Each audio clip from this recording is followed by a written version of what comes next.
what's going on, everybody? Welcome to episode 18 of Saturday Movie Night. It's great to see some of my patrons already in the chat room. Jason Nike, Frank Riker, Tabitha Short, David is in there as well.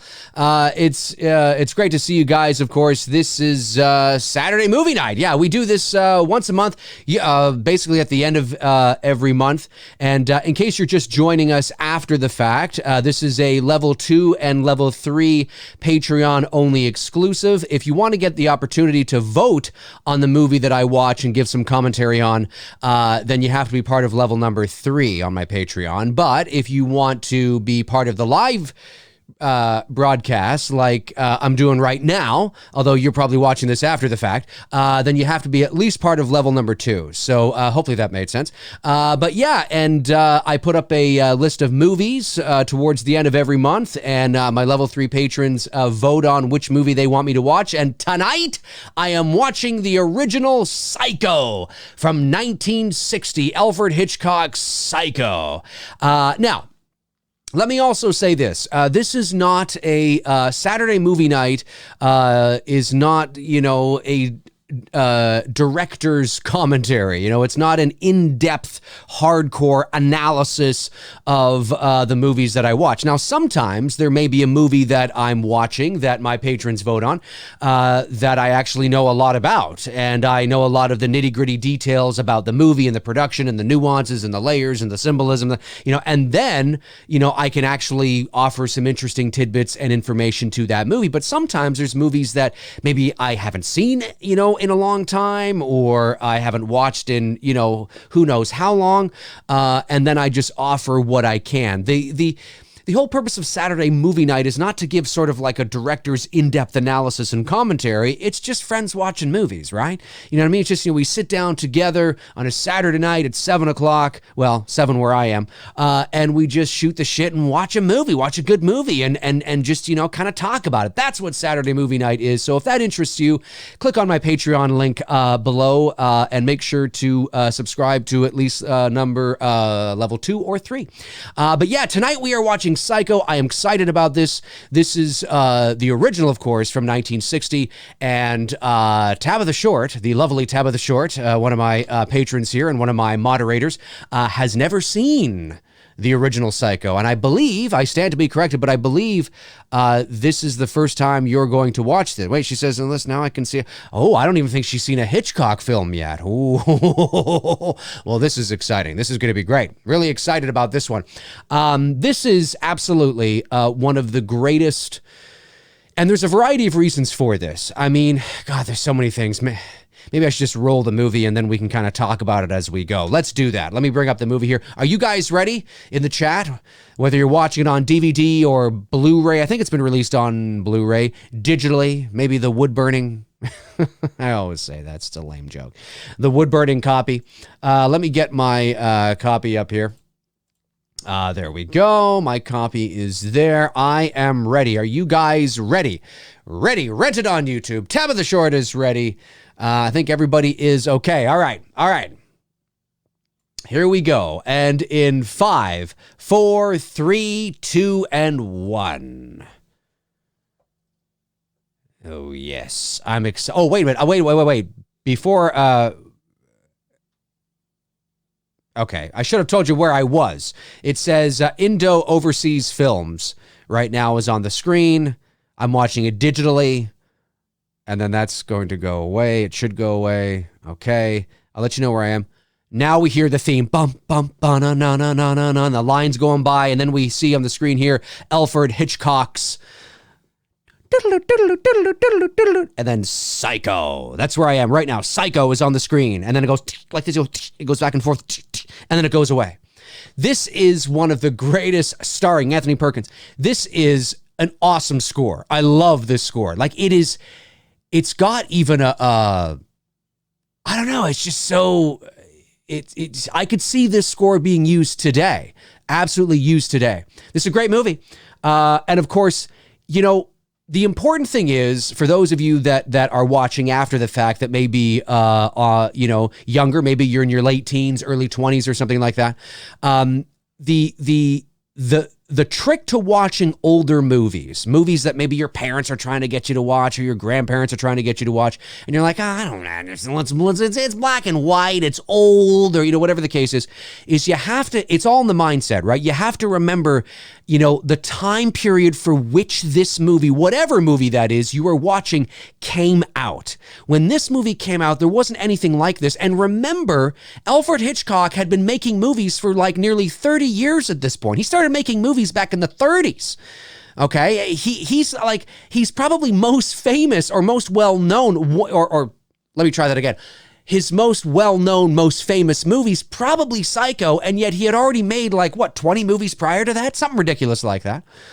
So this came sort of later in his career. But this was, nobody had seen anything like this. And Alfred Hitchcock, the marketing, for this movie was great. I mean, people were lined up around the block, right? And there was this sort of this thing where they said,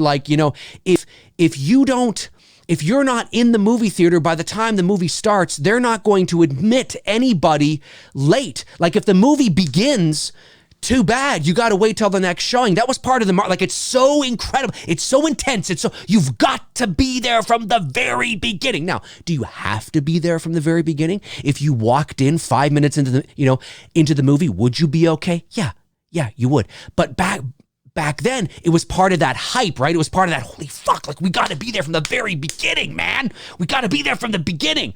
And they would do that. They did that at some theaters. You saw signs and shit like that. And I even think they pumped in Alfred Hitchcock's voice over certain systems and shit, saying you got to be here and all it was really, really cool. Back in the day when this kind of shit was in its infancy, right? And you could really fool, the general public. Now it's hard to do that kind of shit. But anyway, just awesome stuff. I mean, just, I could go on and on here, and I will. I just got to calm the fuck down. Anyway, so I'm 3 minutes, 20 seconds into the movie. We have Janet Leigh, Jamie Lee Curtis's mom, on the screen here, making out. She's in her bra. And this was big. I mean, to see a woman in her bra like this was like, ooh, holy fuck. You know what I'm saying? And Janet Leigh was a bona fide star at this point. She was a star. And I want to say too, of course, we know that Janet Leigh gets it, right? And I know there's some comparisons to Scream in 1996 with Drew Barrymore. That's a good comparison, but there's a specific comparison that needs to be made. Janet Leigh is not often in this movie in the first 5 minutes of the film. She's in the movie for about at least 45 minutes of the movie. She's in it for quite a bit. She's a central figure in the movie. She's the driving catalyst to get us to Anthony Perkins' character of Norman Bates. So she plays a very important role. But at that time in 1960, she was a star. And to see a star in a movie get it in such a, at that time, such a horrific, brutal, and to see her in such a vulnerable situation and to get it was horrific. It was like, oh my God, we had never, because especially back then, they were stars. She was beautiful. She was perfect.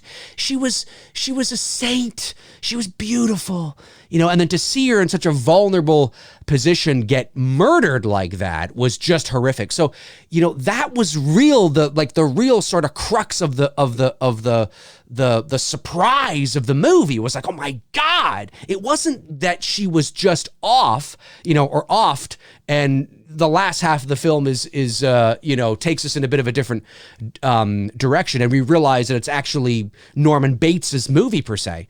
It's just more, it was the shock, especially at that time, to see such a star and such a beautiful star killed in such a horrific way for 1960 time. Awesome shit. I'm telling you.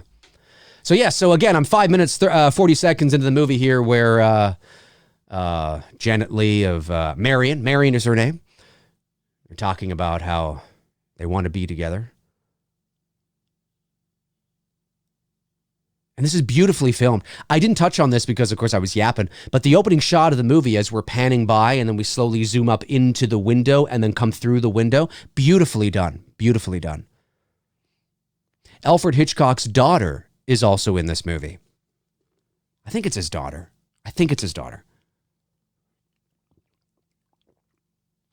If I'm drinking a lot of water here, it's because I just got back from my run about an hour ago. And I didn't have a chance to drink any water. I was getting prepared for this. What's going on in here? David Ferguson says, I have just not been on the ball today, Tabitha. Oh, what's going on? Joanna from Canada. Hey, Joanna from Canada. Great to see you here. She says, so sorry I'm late. Where are you guys at? Well, I'm at 6 minutes and 40 seconds into the movie. Janet Leigh's character of Marion is still talking with her lover in the bedroom, and she's about to leave. She's leaving now. She just left room 514, and now we crossfade, and that man in the hat standing outside the bank right there as Janet Leigh comes in, that's Alfred Hitchcock. That's the back of Alfred Hitchcock. For those of you that don't know, Alfred Hitchcock, he cameos in, I don't know if it's every one of his movies, but certainly most of his movies, you can see him cameoing in the background as somebody on the street or somebody passing by, somebody walking a dog, whatever the case is. And that moment right there was him. That was him. Now, this woman right here who's working with Marion in the bank, I believe, and the chat room can correct me if I'm wrong, I believe that's Alfred Hitchcock's daughter, which is really cool. Really cool. And of course, Alfred Hitchcock is gone. Now, normally, I read that normally his cameos in his movie are a little more obvious, like you can kind of see his face and you can see him. But in this particular film, he wanted to really blend in. He wanted it to be so inconspicuous as not to take away from the momentum of the hype for this movie.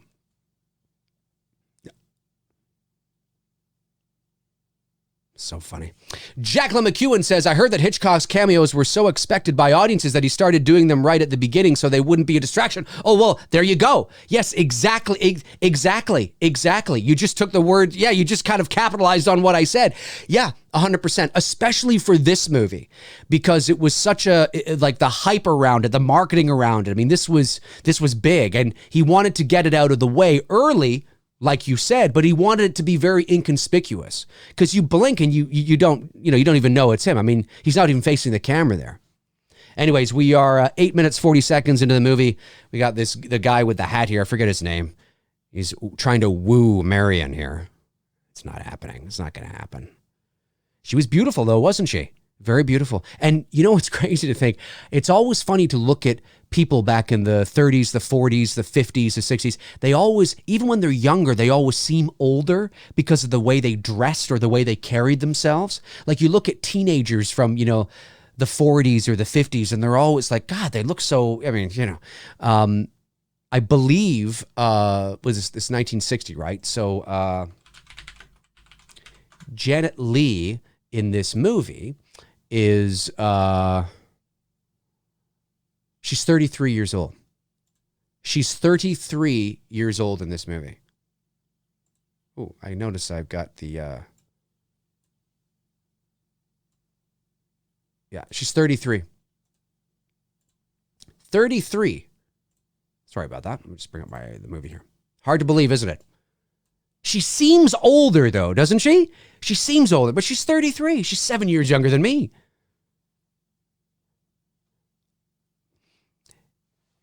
Joanna from Canada says, I was late because I was helping Tony photo blast some guy for stealing his Instagram picture. The nerve of these people. Oh no, that's not good. I'll have to talk to Tony about that.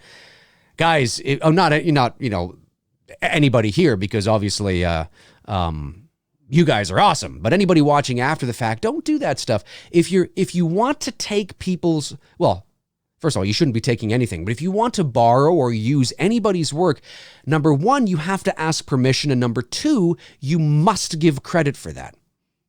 You have to.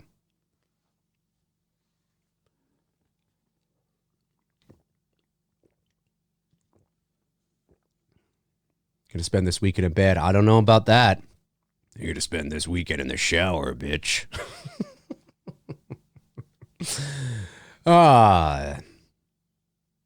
Tabitha says, yes, Dave, her name is Pat. Pat, right. Oh, sorry, that was Jason that said that. Yes. Yeah, that was Alfred Hitchcock's daughter. Now, this is really cool, too, because now we're at the scene here where she does have the money, and, of course, we know what she's supposed to do with it. Of course, she doesn't do what she's supposed to do. And even just seeing her in this black bra here black bras were not a common thing to see. It was very sort of risque and sexy. And it was more commonly you saw white. So to see her in a black bra, even seeing this was like, oh, it's, wow, okay. It's the time period. You know what I mean? Love this music here. Na, na, na, na, na, na. Na, na, na, na, na, na. Love that. Very subtle, nuanced, but really good. And I love how she keeps looking back. And the camera's following her around, too. It's not just stagnant. It's following her around, creating a sense of, anticipation, a bit of anxiety.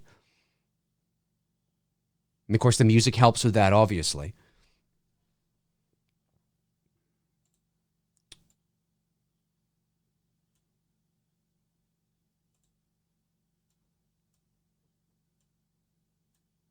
I want to see if I can bring I notice I'm a little hot on one of my exposures on my camera. Of course, I think that's going to make me too dark. Yeah, that's going to make me too dark. I don't know why I'm really hot on that one. Oh, well, not a big deal. I'll just leave it for now. So she puts the money in the bag, and you know that she's not, well, we know what happens. Oh, Tabitha might not. But it's so beautifully shot, isn't it? It's so beautifully shot. I'm at the scene now, of course, where Marion is in her car and she's supposed to be driving up to see her boyfriend. And this is great. And she can tell her conscience is getting to her. And you can see there that the owner of the bank sees her. And then he's like, wait a minute. Weren't you going to go home and go to bed? Why are you in this car? Now, Marion is thinking, oh, fuck, he's seen me. She's taking off. That just adds to her anxiety because she was already, she has the money. It's like, shit, I didn't go do what I was supposed to do. You know what I mean? It's so beautifully shot. Even today. Look at the lighting on her face there as it goes to nighttime. Get the headlights on the face. Great use of light and shadow. Now, this is great, too. Here she is on the side of the road. This is really cool because, obviously, the police officer is about to show up here. And it's like, what the hell is this car doing on the side of the road? And, of course, he comes across this woman. And this police officer ends up following her for quite a bit.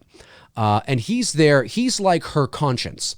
You know what I mean? And it's because you can see... I won't say anything because I don't want to ruin it for Tabitha. But watch how they utilize this character for the next little bit in terms of a police officer, and it creates a sense of it's almost like that's her conscience, and it's creating this sense of anxiety for her as she's moving along trying to do what she's going to do. But there's always that voice in the back of her head. And watch the way that Hitchcock frames this shot as the police officer is leaning into the car. Look at that shot there. Lower angle shot, looking up, sense of authority, looking down, right? But he's got the sunglasses on and he's taking up practically the whole frame. His demeanor, very calm, cool, collected, not giving a lot of facial expressions. And she looks a little suspicious. And there's nothing particularly, he's suspicious of her, but he's not really doing anything. He's just kind of like, what's going on? But you read into that because you know what she's done, which is brilliant. Tabitha Short says, what is she supposed to do with the money? She was supposed to put it in she was supposed to take it and put it, what the hell was it? She was supposed to put it in the, was it the safe? God, I can't remember now. No, she was supposed to, she's stolen the money and she wasn't supposed to do that. She was supposed to put it away for her boss.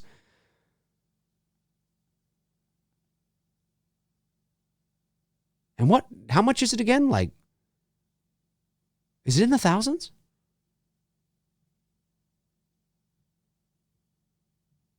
I love how he's just leaning in there and then he kind of looks to the back seat like, is there anything in there? What's going on? Oh, it's 40,000. Geez, I was totally wrong. 7,000. Oh, no, I didn't say 7,000. I said in the thousands. In the thousands. 40. It was 40,000. Was it 40,000? Really? I thought it was less than that. But no, you could be right. You see, I have the movie's playing in my headset, but I can also hear myself. And I have the movie a bit lower, so I can kind of hear everything at once. So I appreciate you guys filling in those details if I get kind of something back to front there. 40,000. Yeah. Yeah, she's stolen a lot of money. And the cop is following her. That's her conscience. It's in her, it's in the back of her head, in the back of her mind, right? It's there. It's that voice that's following her.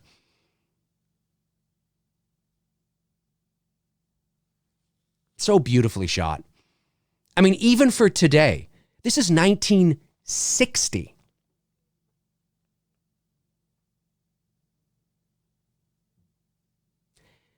Jamie Lee's mom. Jason Knight says she got an Oscar nom for this movie. She might have won the Oscar. I don't think she won it, but did she get the nomination? Really, she did? I didn't know that. David Ferguson says, has anyone seen the 1998 remake starring Vince Vaughn? They shot the film frame for frame. I've seen bits and pieces of it. Yeah, that's with Anne Heche, right? Now, this is such a great film. But funny enough, if you like this movie, you gotta see some of his other films like Rear Window and Dial M for Murder and Rope and oh God, yeah. I mean, there's The Birds, sure, but I mean, there's so many others that are just iconic. North by Northwest, I think, is one. Vertigo, And of course, she wants to get rid of her car because she's, well, for obvious reasons. Jason Knight says the cop is following her. That's right. Oh yeah, it's her conscious mind. I mean, again, I'm not saying that you can, that's sort of the symbolic role that the police officer is playing because, as you know, it doesn't, well, I won't say anything yet because I want Tabitha to experience this. Tabitha says, so is the cop really following her or is it a coincidence? That's really cool. That's really cool. I like the way you're, oh, wait, no, you're up there. I like the way you're thinking. Tabitha. No, the cop is following her. The cop is following her. Yeah, for sure. Because he's suspicious, especially back then, a woman alone, sleeping on the side of the road. Now she's at a car dealership. What's going on here, right? But I like the way you're thinking though, right? I like that.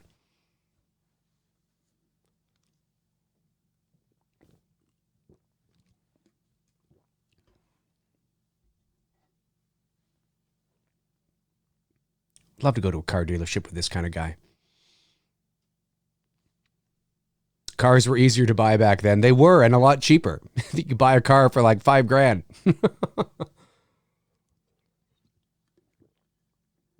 God, I think my parents bought their first house in the early 70s for like $30,000. That's insane. And it was like a 4-bedroom house.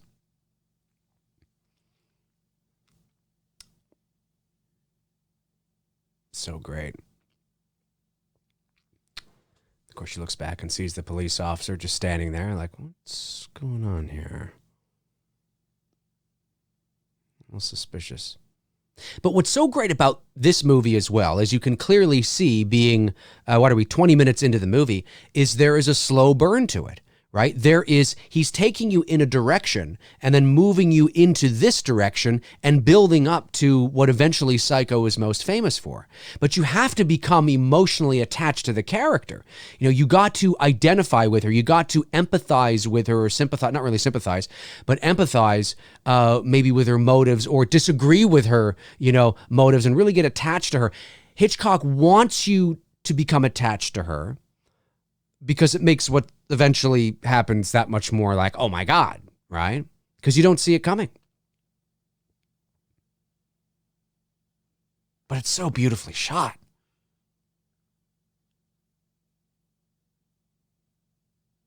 So great. Frank Riker says, now back then, salesmen would ask, where's your husband? That's true. That's so true. Tabitha Short says, I have had the same thought before after getting pulled over in the past. Cops like to follow people for a short while after pulling them over. Yeah, sometimes they do. Yeah.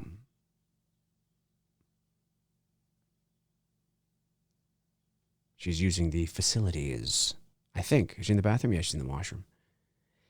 And remember, Psycho is the first, I believe, at the very least, the first North American movie to feature a toilet and that toilet flushing. Now, I stand to be corrected, but if my memory's correct, I believe that is the case. This is what we're talking about here. I mean, it sounds strange to us now, but being an audience in 1960 watching this movie, there's many things, because the bathroom was a private place. It was, I mean, this is a time when the nuclear family was still a thing, and people were having dinner as a family and people were calling their dad and mom, ma and pa. And you know what I mean? It's a very different world.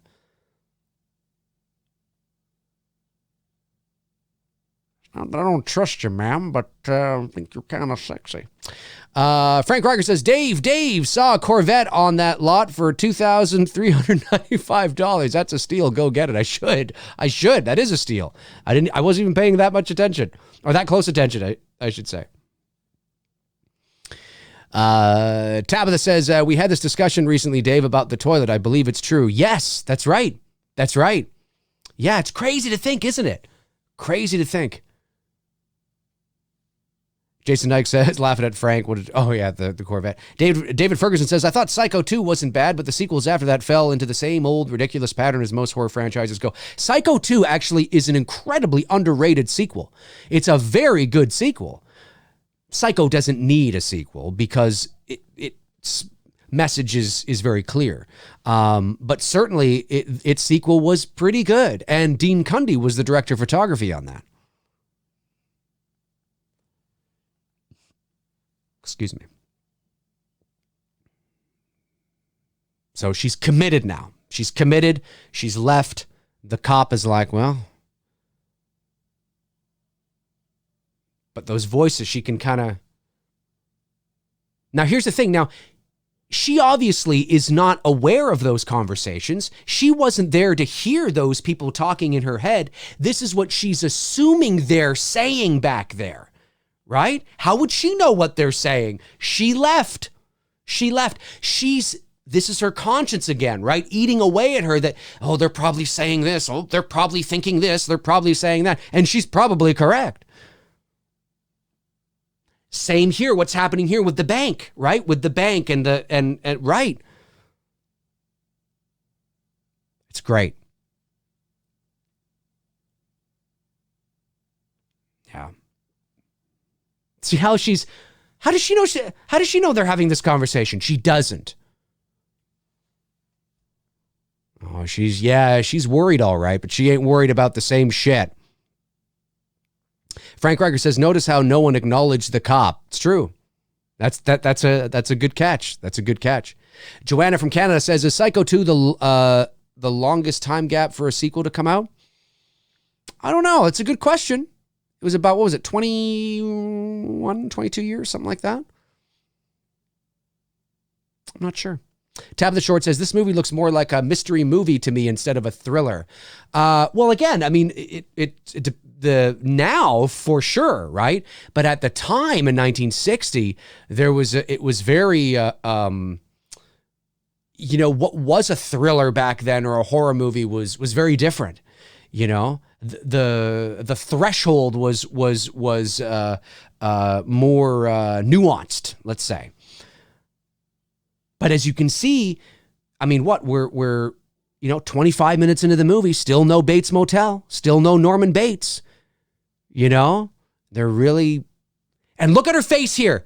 Look how she's smiling. There's a little smirk there as she's listening. It's changing now. Right? There's a little bit of a smirk there, like she's committed to this. She's actually getting something out of this. There's a high that she's feeling. And of course, the rain and all that kind of shit.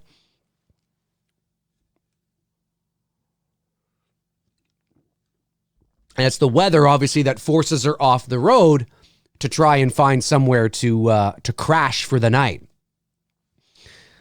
Jason Dyke says, I love her grin. I know. It's so subtle. And if you're not really paying attention, like, oh shit, she's kind of smiling there a little bit. Very, very subtle. But it's like she's getting off on this. Like, just a little bit. Just a little. There's something.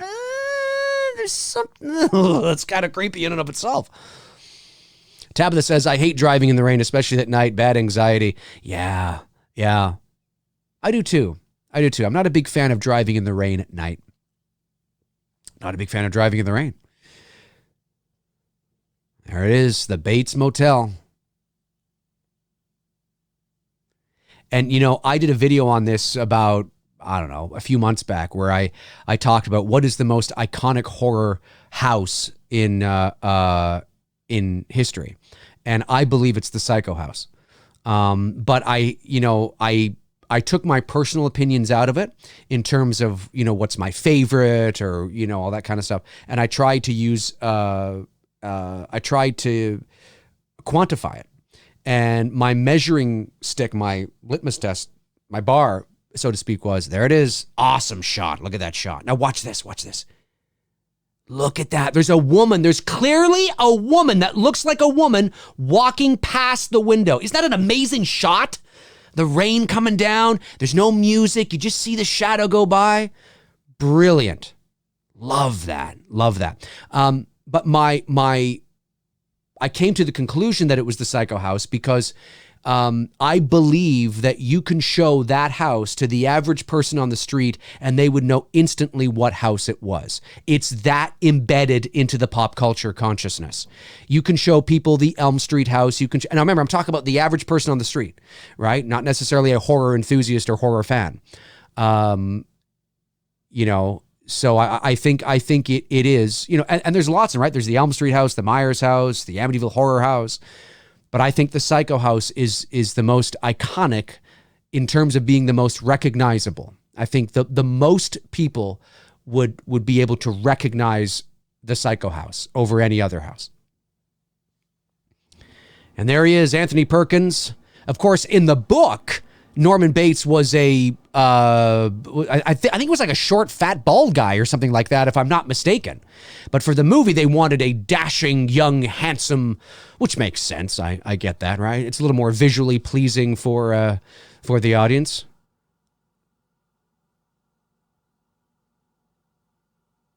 Look at that. Look how he hesitates on the room to give her, and then he's just like, I'm going to give her number one. There's a specific reason for that. Is this Norman Bates? Yes. This is Norman Bates, played by the late Anthony Perkins, who died, I believe he died of AIDS, if I'm not mistaken, in the early 90s. Was it AIDS? It was the early 90s for sure. But he's it seems nice, right? Nice, sweet, innocent, right? Normal. I trust this guy. Seems wholesome, helpful. Why not? But you know there's something a little off because of the way that he was going to give her like number 3, and then he just kind of hesitated for a moment and took key number 1. Now he opens those windows there. Now what's interesting is that he's opening the windows. His excuse is because it's a bit stuffy in there. And maybe it is. Maybe it is stuffy in there. But I have a theory that there's of another reason why he's done that. And of course, I'll explain it a bit later if I remember it. David Ferguson says, I agree, the Bates Motel followed by the Amityville house, then the Myers house. I don't know if the Myers house would be, I think the Myers house might be bottom of the barrel when we're talking about the average person on the street. Not horror fans, but the average person on the street. I don't know. I don't know if the Myers house would be recognizable to the average person.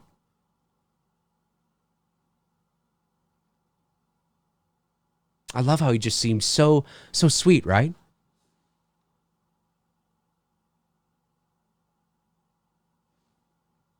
Seems like a nice guy with his trusty umbrella. I trust him. Seems like a nice dude. Why not? Love that fucking score, man. Love that score. Joanna from Canada says, how old was he in this movie? Anthony Perkins in this movie was, I think he was a bit younger. Anthony Perkins he was born in 32. So he was 28. 28. If my math is right on that, I think so. 28.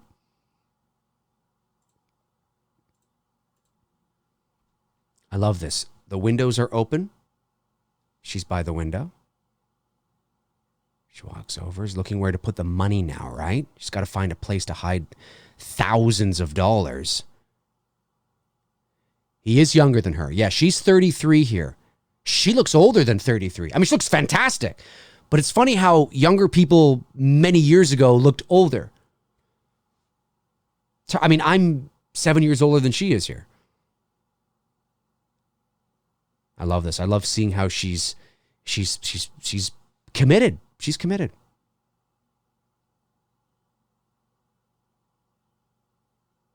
It's great. Oh, this is great. Listen to this. Listen to this. Just turning it up in my headphones. Look at that house.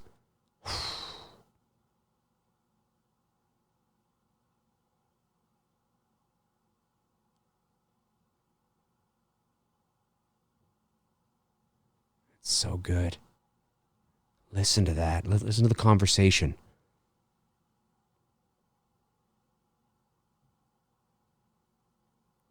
I love that. You understand, boy?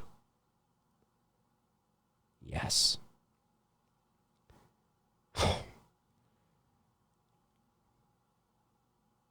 That's a son that needs to get rid of his mom, as far as I'm concerned. Poor guy. Poor guy. Here he comes. He's coming back. He's coming back with food. That was so great. I love that. I love that. Jason Dyke says, mother's voice is so great. Great voice acting, Dave. Yeah. Boy, kind of sounds like this. I love how he comes around the corner here up onto the thing and kind of stops and sees her. Just that little stop. That little stop. You see how he stopped there? He comes around the corner and he sees her and he stops and then he keeps going. You know, there's those little things in his character that, of course, in 1960, you wouldn't necessarily know. Well, I mean, if you had read the book, you'd know. But it's just cool. It's cool.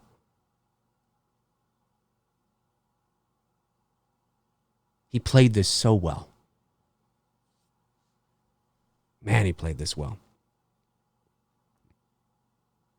Jason Dyke says she was going to give it to her before so he can get out of debt. Tabitha. Oh, did somebody? She stole the money. What is her plan with the money? Oh, right. Yep.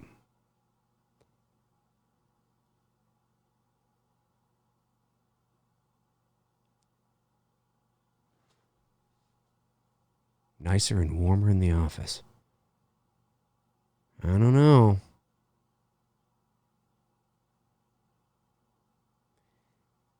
This is so great.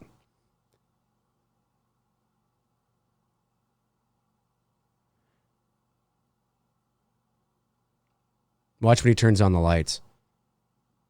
Watch this. Whoa, what do we got? Ooh, I think this guy's into some taxidermy. I don't know. That's very symbolic. It's a crow, if that's a crow, or even a raven. The owl, too. God, I get so mesmerized by this scene. If I'm quiet for a moment or two, folks, my apologies. Although maybe I should be to let you guys pay attention to this. This is such a great scene. You eat like a bird. Did you catch that? Did you catch that? You eat like a bird. Now, he means that you eat small, like you take small bites. But look at what he's got around him stuffed. Birds, right? So good. So good. Love that shit. Great writing. My hobby's stuffing things.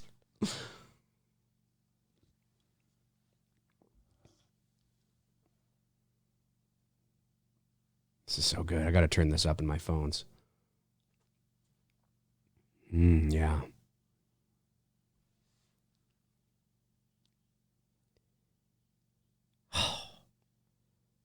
This is great. Frank Riker says, join me in the parlor. Who says that today? I say it all the time. No. Jason Knight says, this is my favorite scene in the movie. Oh, yeah, the one we're at right now? Bang on, man. It's so great. It's the scene where he says, we all go a little crazy sometimes. It's coming up. Joanna from Canada says, his sweet, innocent nature is what makes him creepy and so perfect for the part. Could not agree more. Because he plays the role, like, again, in the book, and I keep looking over here. You guys are up here. Maybe I should switch cameras. In the book, I believe he's like a fat, bald guy or something, if I'm not mistaken, right? A boy's best friend is his mother. Great line. Very foreshadowing. But yeah, but in the movie, he's very sweet, very... Hitchcock wanted us to be able to empathize with Norman Bates. And if he was short, fat, and bald, I don't think the amount of empathy would be there needed in order for it to work as a movie. It's one of the reasons, anyway.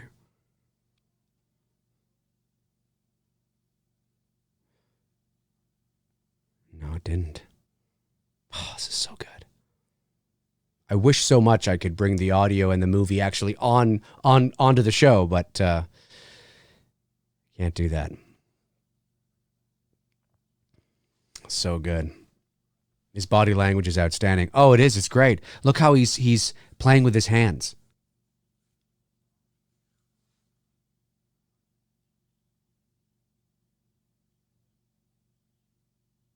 Sometimes, the writing is so great.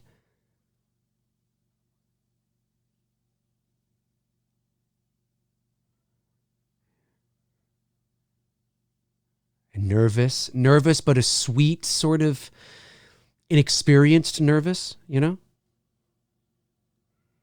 Love this shot, profile shot with the owl in the background lit. 2 owls, actually, and a bird over here. Shadow of one bird over there on the wall.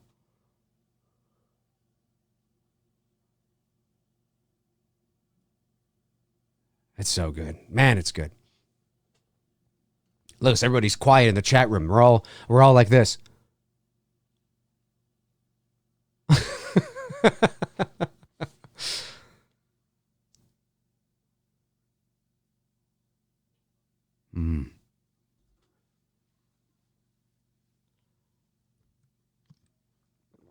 Frank Riker says, you can tell childhood trauma. Oh, 100%. There's probably some sort of sexual abuse in there as well. Potentially. But there's definitely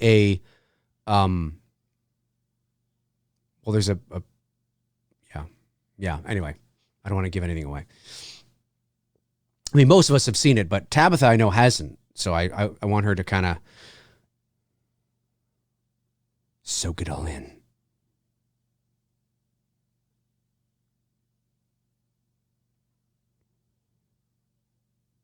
Son is a poor substitute for a lover.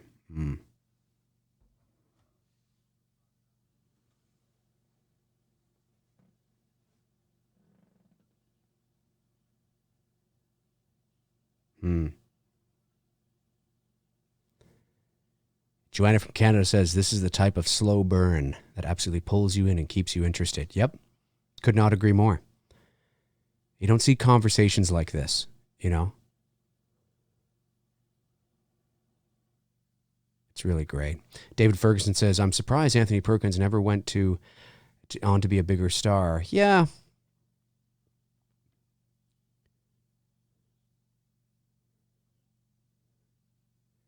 This is so... I wish I could... Okay. I can't say much because it'll give it away, but...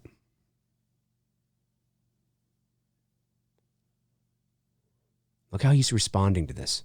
You mean an institution? A madhouse? Put her in someplace. Remember this scene, because I got to make a note to come back to it at the end. Remember this scene when he's talking about when he gets sort of offended by the suggestion of putting her in a madhouse or an institution, right? Got to write this down.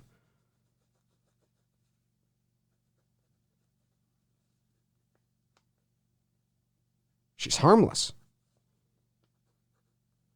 Oh, really? Hopefully I'll remember. Hopefully, if you guys can remind me too.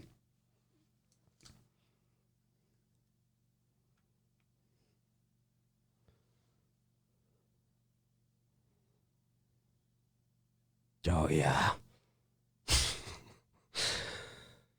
David Ferguson. Oh, no, I said that already. Read that one. Frank Riker says, I saw a colored version of Psycho. It doesn't work. I saw one 2 years ago. Somebody colorized it. Doesn't work. Nope.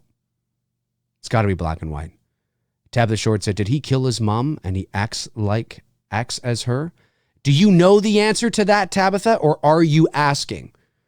Because I don't want to give anything away. I love that. We all go a little mad sometimes. We all go a little mad sometimes. And then the laugh. And then the laugh after that. The laugh after that was great.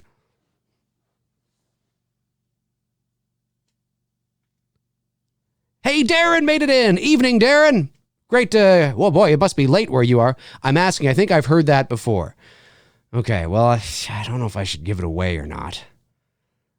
Should I give it away, Tabitha? I'll let you be the judge. You let me know if you want me to give it away. If you want me to give it away, I'll give it away. But I don't want to spoil anything for you.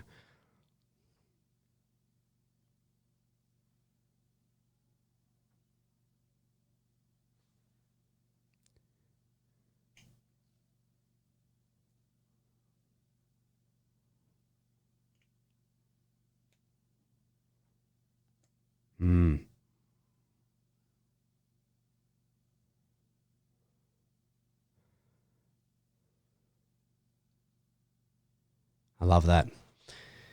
What a great scene. What a great scene. Says so much and still keeping it, relatively ambiguous. And he knows how she signed her name a bit different there. It was so good. Frank Riker says, I'm mad now. Wahoo, wahoo. Yeah. Best scene. Oh, it's such a great scene. So great. And then seeing him here. And this is a great moment. This is creepy. He's in the parlor. He's looking around amongst his taxidermy, all his birds and everything.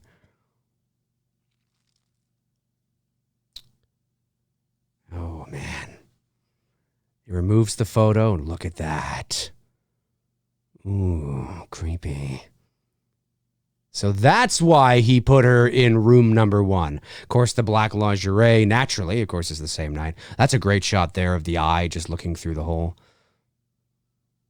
She's getting ready to have her shower. And coming up very shortly, one of the most famous and iconic scenes, not just in horror, but in the history of cinema.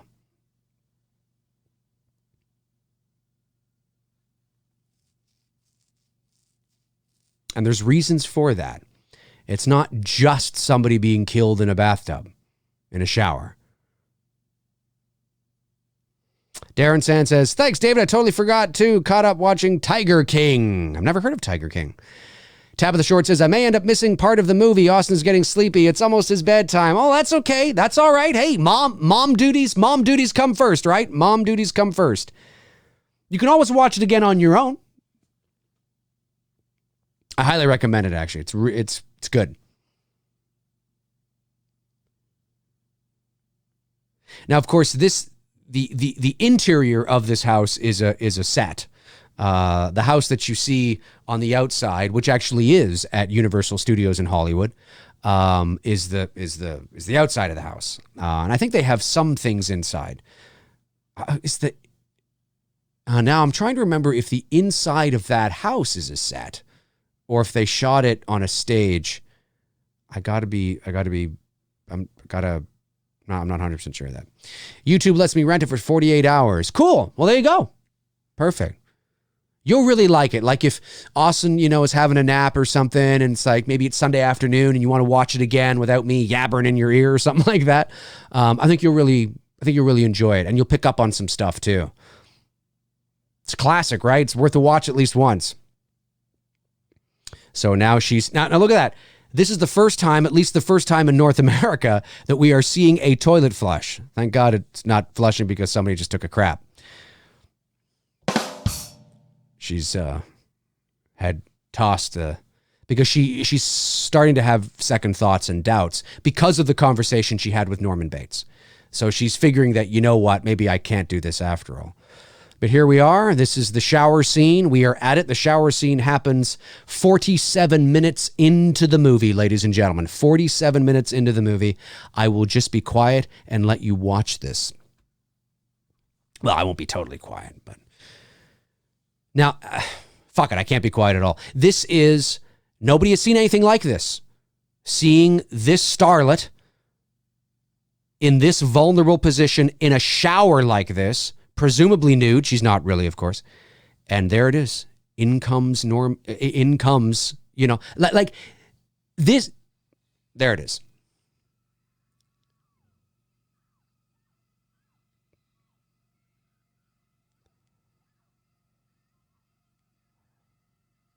Now, you don't see the knife going into the skin. It's just the sound, the blood falling into the water, her putting her hands up in the air. Now, that might seem like not a big fucking deal in 2020, but in 1960, 60 years ago, I guess, that was huge. That was huge. And the reaching like this, people in the theaters were screaming. Nobody had seen anything like it. Nobody had seen anything like this.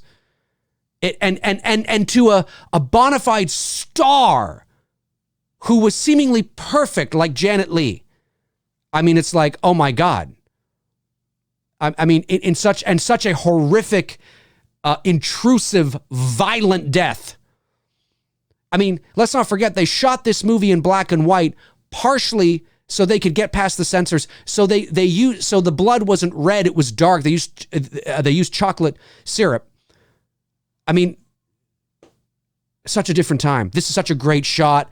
The turning of the camera. That I believe actually is a still photo, if I'm not mistaken. And now as we pull back, it actually is actual film. They're actually, but the actual turn, I believe, is a still image, if I'm not mistaken. And just seeing her there, lifeless, without life, is unbelievable. And then moving away and moving over to where she had the money. And then moving to the window, of course. That's all one shot there. Look, that's beautiful. Oh my God, blood, mother, blood. Oh, it's so, I mean, again, you have to watch these movies with the mind frame of the era they were released. And horrific.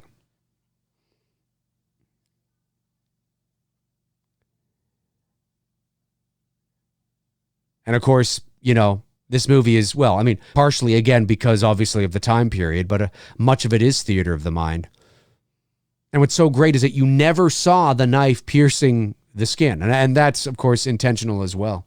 Joanna from Canada says the shot is brilliant. Absolutely. Tabitha is okay back. Oh, she's got duty calls. She'll be back. I think that is what shocked the audiences back then. The leading lady being killed mid-movie. 100%. But it's not just that she was killed. It was, as I said earlier in the show, she was a star. Stars were on pedestals back then. I mean, you think stars are on pedestals? Well, I mean, they are. But I mean, it was glitz, glamour. They were perfect. They were pampered and I mean, she was a beautiful starlet killed naked in a bathtub with a butcher knife, with blood falling all over. Nobody's seen that in 1960. It was shocking. It wasn't just shocking that she exited the movie midway through. It was the way that she exited the movie midway through. I agree with what you're saying, but it's unbelievable. I mean, it was like everybody was like, what the fuck? Like, holy shit. Crazy, man. Crazy. Joanna from Canada says, how did they film the moving clouds in the sky? I don't know.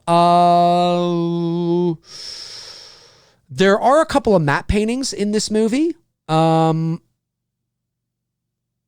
I think anyway. I don't know if I love this. Sorry. But I love how there's just that one streak of blood down the side of the tub right to her arm. And all we see is her arm there. That's it. And then the blood on the floor. Just that one. Oh my God. I can only imagine. Again, imagine watching this in 1960. Think of the world. Think of the time. Think of the movies. Think of the entertainment. Think what you're saying. Watching this would be like, I mean, you'd be sitting there so engrossed in this moment and just like, what the fuck did I just watch? Holy shit. I got goosebumps even thinking about it. This is 13 years before Exorcist. Now, this person being dragged is not Janet Leigh. It actually was somebody else. So Janet Leigh did not do this. And when Norman Bates puts her in the trunk of her own car, it's not Janet Leigh either. Love that seeing, the blood on his hands and he washes it off. Chocolate syrup, folks. Chocolate syrup. That is how they did it. Jason Knight says, Dave, how would you approach this movie if you were to remake it? Just curious. Well, I wouldn't do a shot-for-shot remake, but I would. It's hard to recreate Psycho because it has. I love this too. The mopping of the bathtub with all the blood all over it, and then on the side there as he's trying to get it off. Oh, I love that. I love it. Seeing the bathroom floor and her slippers there. It's just so great. It's hard to do because you don't want to turn it into a slasher because that's not the kind of movie it is. So you would have to turn it into what we today would perceive as a mystery thriller and make it I don't know. Certainly not a slasher, that's for sure. You can't do that with this movie. You'd still have to implement much of the theater of the mind and the shower scene. I don't know. It's hard. It's hard to say.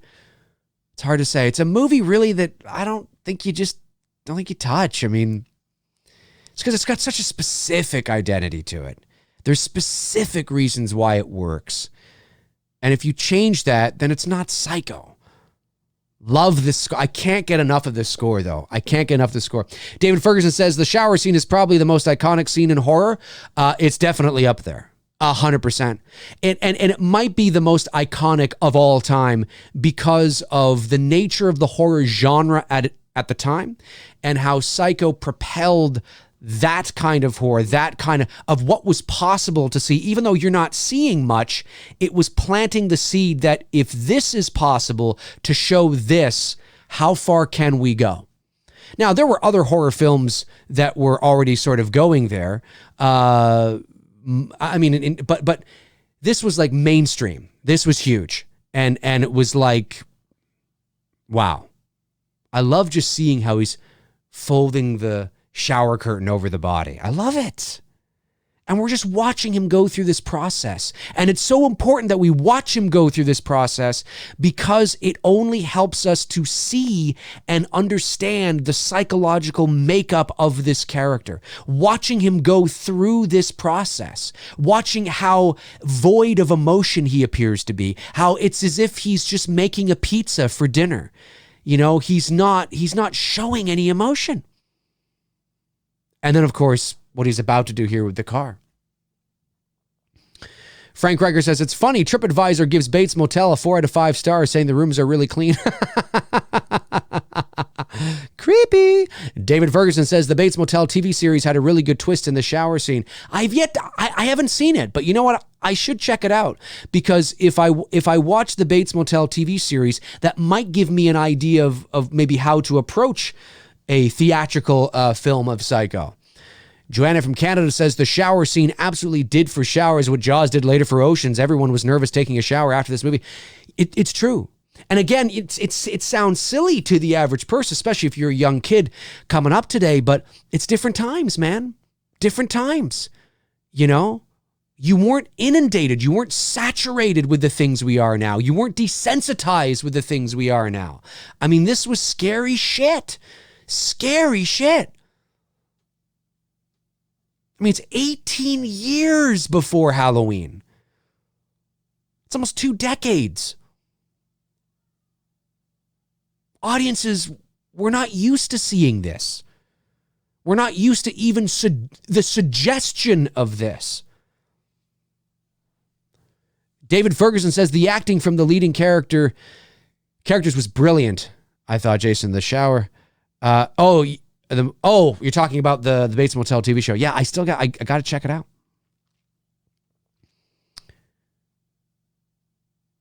And again, we've watched this whole process. I mean, the last, 5-6 minutes has been watching Norman Bates clean up the murder scene, void of any emotion, wrap the body, put it in the trunk, get rid of as much evidence as he possibly can, right? He thinks he's disposed of it all. Looking around the room, then of course he sees the newspaper that's got money in it. He's unaware of that.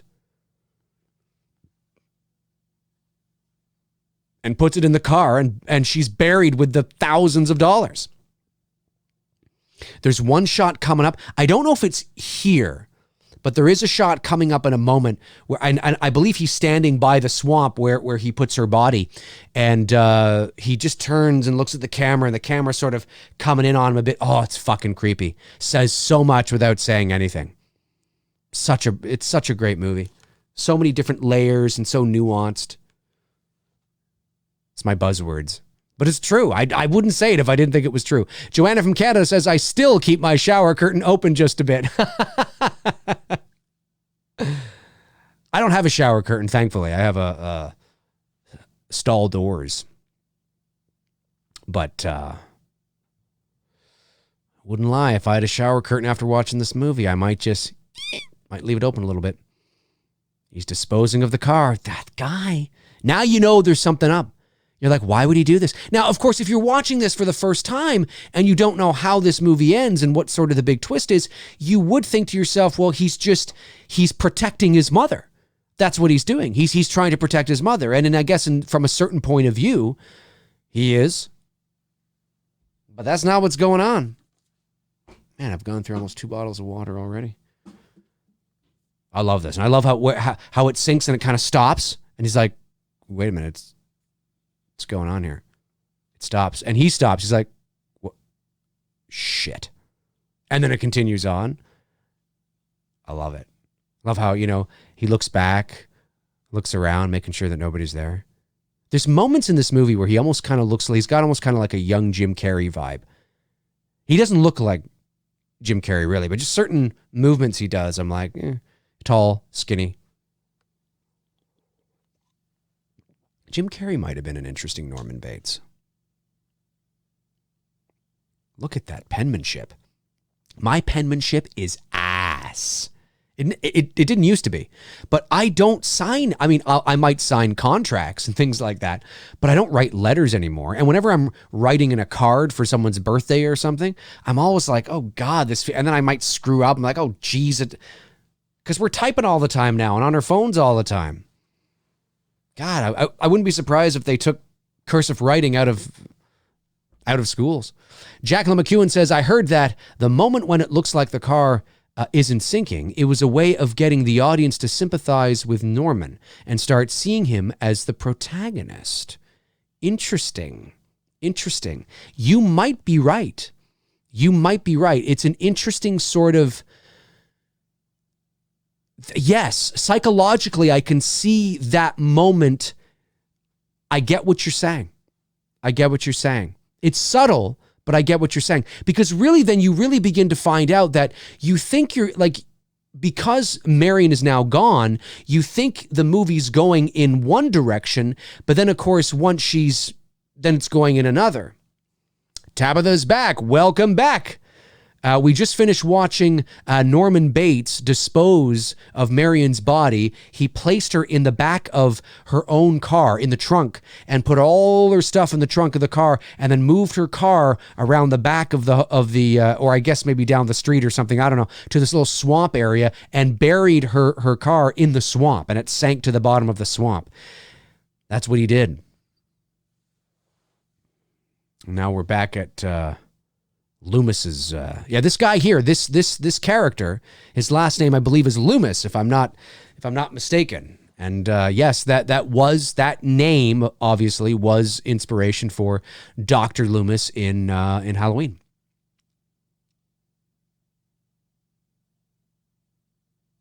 You know what's funny? Looking at this actress playing Marion's sister, I got to get a good look at her. Hang on a sec. I got to get a look at her straight on. But she kind of looks like, I think she kind of has a bit of a resemblance to Shelby Handley, the actress I just hired to play Emma, and It's Me, Billy. Yeah, she does a little bit. That's kind of funny. Just kind of in the eyes a little bit, in the eyebrows. That's kind of funny.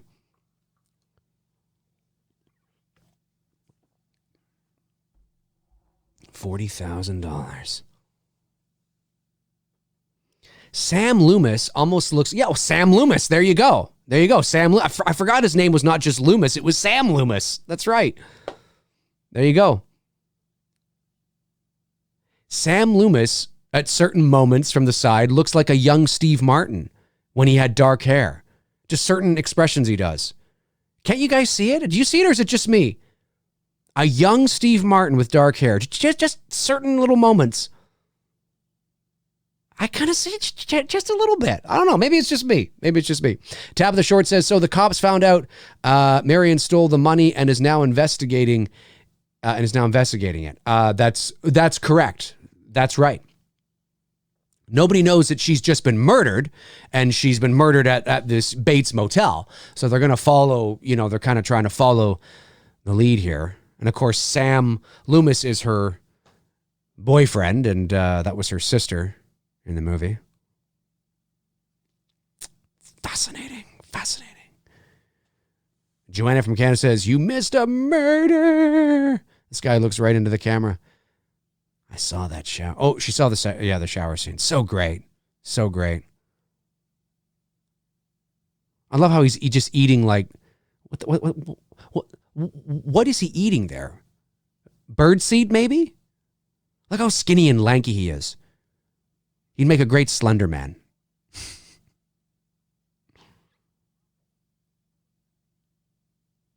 Oh, it's candy. Excuse me. He's sucking on a Skittles. Candy corn. Oh, is it candy corn? It says it on it. Oh, maybe it does. I don't have it up as large as I usually do because I'm watching all the live feed stuff. Make sure I'm still broadcasting. Tabitha Short says, that's a good movie too, Jason. Jason says candy corn. And another great movie is Vacancy. Oh, it is. Yeah, that's right. With Luke Wilson. I think he's in that, right?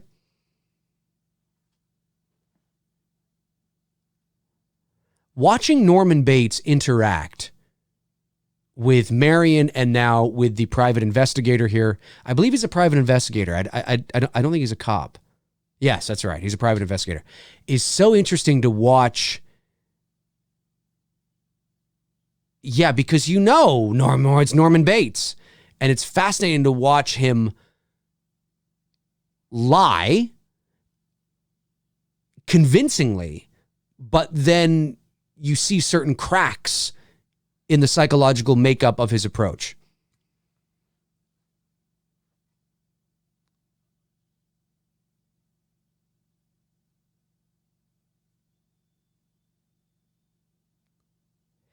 you lying sack of shit. You lying sack of shit. And it was brilliant casting because he's the kind of guy that you want to empathize with. You want to, you want to root for. He's a handsome guy. He's sweet. He seems nice, But, it's like you're being pulled in a few different directions. It's great. That's right. Luke Wilson and Kate Beckinsale. Yeah, I remember that. 2007, I think. 7 or 8, somewhere around there. I like that movie too. I like the concept. Like, can you imagine? You put in that tape and you see that some shit's going down in the room that you're in. Like, what the fuck? I like that. Joanna from Canada says Norman is a bad liar. I don't know. I think he's pretty convincing. I think the private investigators kind of know something's up, but he seems so natural. I love that one shot just right now when you're looking at Bates and he's going like this. Look at that. Look how they're carrying that shot over. And you're looking right up his nose. But it's a great shot because it's strange and, oh, Jesus.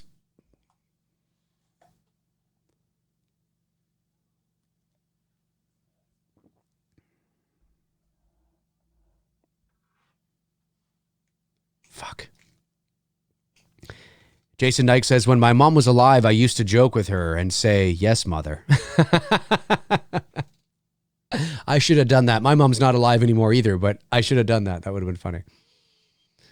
Frank Riker says, Tippi Hedren is in The Birds, who is Melanie Griffith's mom. Interesting. I didn't know that. Yeah, it's a cool shot, Tabitha, because it's meant to sort of, like, as he's coming in and the camera stays with him and we're looking sort of, it's a very awkward shot, and then he comes back. It's meant for us to feel sort of a little strange and awkward because we know he's lying. We the audience know he's lying. The private investigator might suspect it, but it's a very sort of, yeah, it's meant to evoke a sense of uncomfortableness.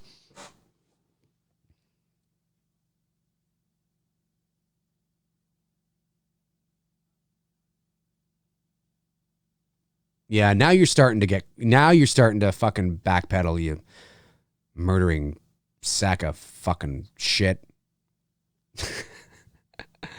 Joanna from Canada says, I have to say, Dave, for the first time in a while, your movie is not ahead of mine. Oh, cool. Usually your movie seems to fast forward. That's good.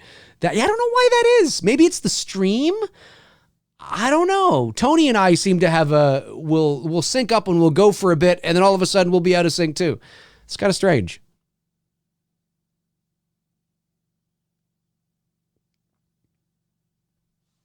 Cash.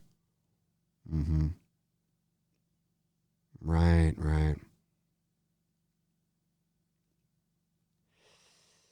I don't know.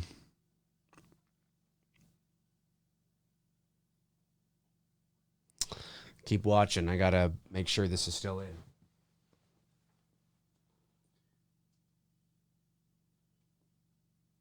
Okay. I'm just making sure I got everything plugged in here.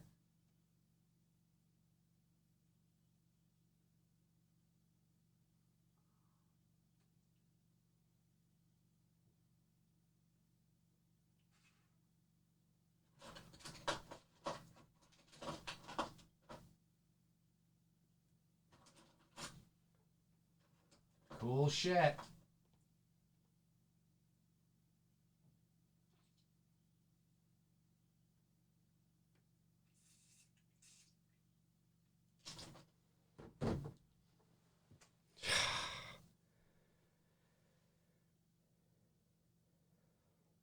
I love how he, looks up at the house and oh.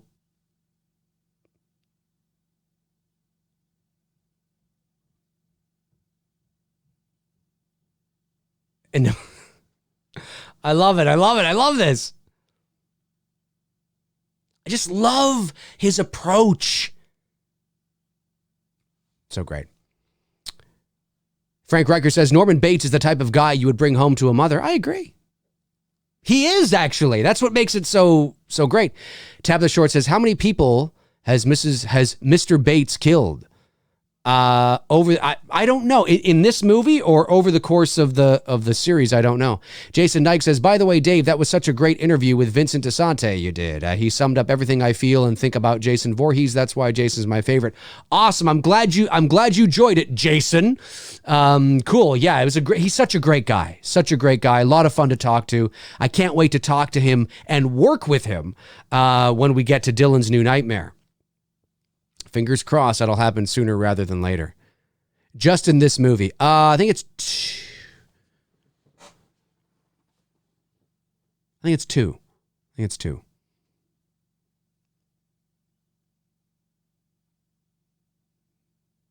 Look at that. Look at the way he's looking at him. He just leans against the wall. Like, we know. You know? And look at the little smirk he's got on his face.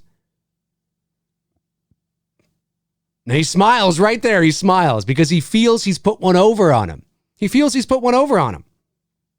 We know better, but that's what he feels. Frank Riker says acting was such an art back then. You know, and one of the main reasons for that is because, and again, this went away as you got into the 60s and 70s, but one of the things that I hear a lot of people say about motion picture acting when you get to, you know, especially in talkies, of course, when sound became a big thing. And I think Alfred Hitchcock directed the first British talkie, I think. Anyway, everything came from the theater. So one of the reasons why acting seemed very theatrical and very theater-like in a lot of older films is because it was like a stage play, you know, and acting was very big. And, well, I don't think that's, well, you can't, you know, and it was like watching a play, you know. Now that became more nuanced and subtle. And as we began to, you know, work within the confines of a smaller frame for an audience, you know, on a screen rather than, you know, a live audience, acting became more conversational, more realistic, more, I'm going to say this word again, but it's true, more nuanced. But it definitely was, it's the pacing, it's getting the great thing I love about watching older movies is their focus, and it's not like every older movie's good, but the one thing I love is their focus and attention to detail on story and character and story, because that's the most important thing about any film. Any film is a great story with great characters. And that doesn't mean they all have to be Academy Award-winning movies, but just good stories with good characters, because we have to be able to identify with these characters on some level, whether that's literally, like we can literally live vicariously through them, or we're empathizing on some level, or maybe we're even sympathizing on some level, because empathy and sympathy are two different things. You know, maybe it always works better, you know. And back then, of course, there was a major focus on story and character, primarily, again, coming from the theater, but also because, you know, they didn't have the budgets to you know, well, you know what I mean. So there was a very strong attention to character and story, and I love it because you get engrossed with everything that's going on. So good. Frank Riker said, David Ferguson says, I think it's implied by the end of the movie that he has killed several people. You might be right on that. That there are more out there. I think you might be right on that. Jason Dyke says, the Psycho series has good continuity. I've only seen the first 3 Psycho films. The fourth one, it didn't interest me when I read what it was about. Really like Psycho 2 a lot, actually. And Psycho 3 I thought was, you know, not as good as 2, but I love how he comes back unannounced, is sneaking around in places he shouldn't be, makes his way up to the house. Can you imagine if that house was real? God, man. I should fucking build that house. Get the blueprints, build it out in some, like on some hill out in the country, and just live there. I would love it. I'd love it.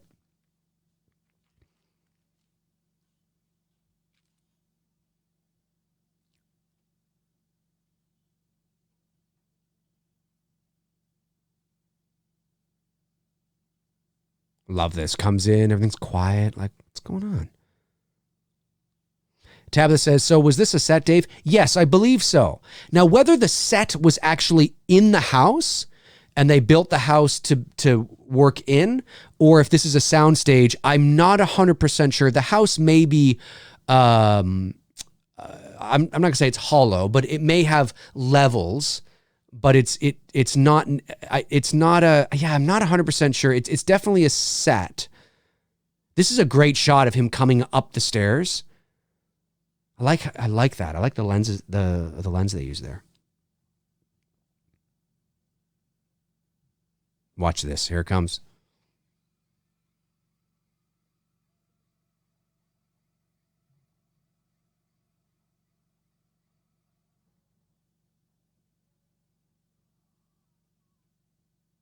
Creepy as fuck. Again, remember, 1960. 1960. To us, it might be like, well, that's kind of 1960. Scary as hell. Seeing a knife that big come up like that and come down on somebody like that, you know? Seeing this woman come out of this room and stab this man and he's, you know, blood on his face. Like, what the fuck are we watching? It's crazy. 1960. 60. Keep watching.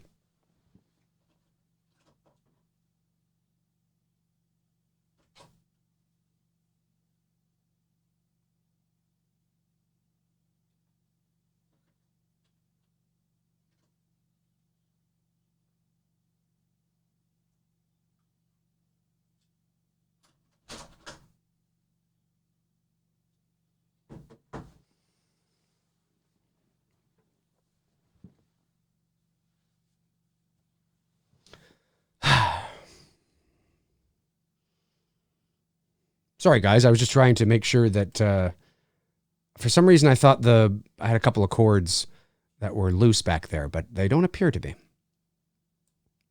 Just wanted to make sure I wasn't going to suddenly crap out on everybody. Jim Dorsey says, where does Psycho rank in your all-time Hitchcock movies, Dave? Oh, okay, hang on a sec before I answer that. Look at this shot. Here we are. 1 minute, 19 seconds. 1 minute, 19 minutes, 10 seconds in. This shot of Norman Bates as he's by the swamp. It's coming in. He looks back like this. Love that shot. Look at his face. Oh, man. Right there. Right there. You know there's something wrong here.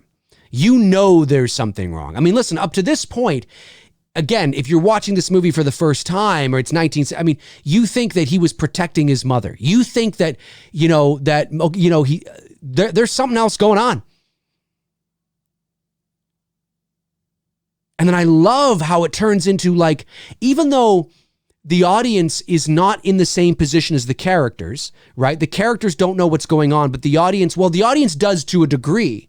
I love how Tabitha, is again, back at the time, it's a horror film, but there is a mystery element to this. It's a kind of not a whodunit, but it's interesting. And I love now that the boyfriend and the sister have to kind of figure out what's going on. I love watching that dynamic play out.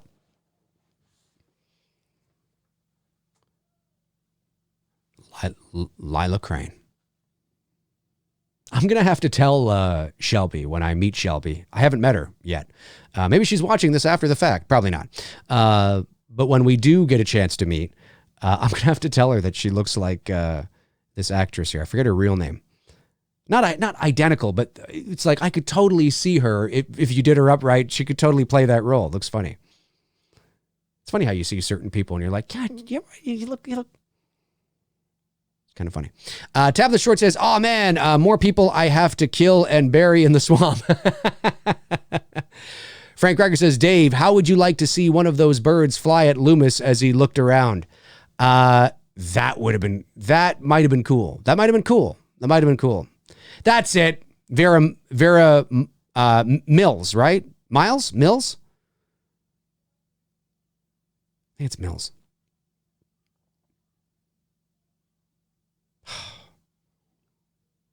Explains a private detective. Now, obviously, Tabitha pretty much knows, what's going to happen or what happens. But here's the big reveal coming up in a minute, which makes it even really creepy. Again, think of the time. Imagine. Well, it's coming up in a minute.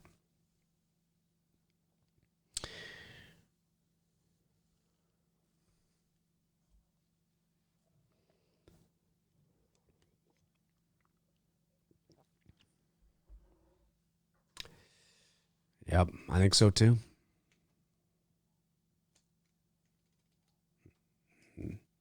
That's it.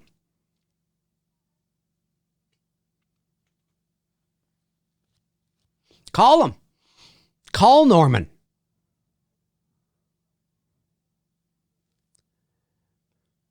He wasn't out when you were there. This, he's the police sheriff, right? Or whatever he is. This actor was in a movie, one of my favorite movies as a kid. Do you remember the movie Cloak and Dagger?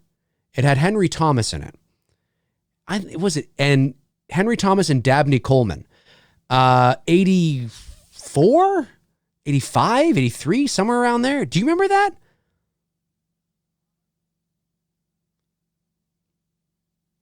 Anyways, this guy who's playing the Sheriff Chambers, he was one of the bad guys in that movie. An older couple that turned out to be a bad older couple. He was ancient in that. And of course, that's like 25 years after this movie. He looks ancient here. Jason Dyke says, Olivia Hussey plays Mrs. Bates in Psycho 4. Does she? I'm not aware of that. I follow her on Instagram. Sorry about the girl. Tabitha says Psycho 4. Yeah, Tabitha, there were 4 Psycho movies, 5 if you include the 1998 remake. But I will say this, Psycho 2 in the early 80s, Dean Cundy was the director of photography. It's actually a pretty good sequel. It's actually pretty, I think you'd like it. I really do. There's the reveal, folks, right there. There it is.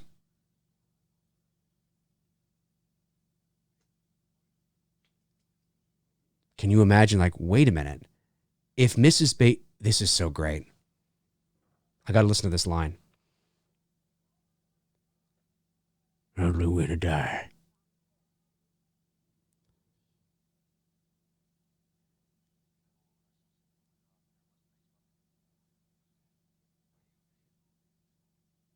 Are you sure you saw an old woman? Yes, in the house behind the motel. It had to be her. Right.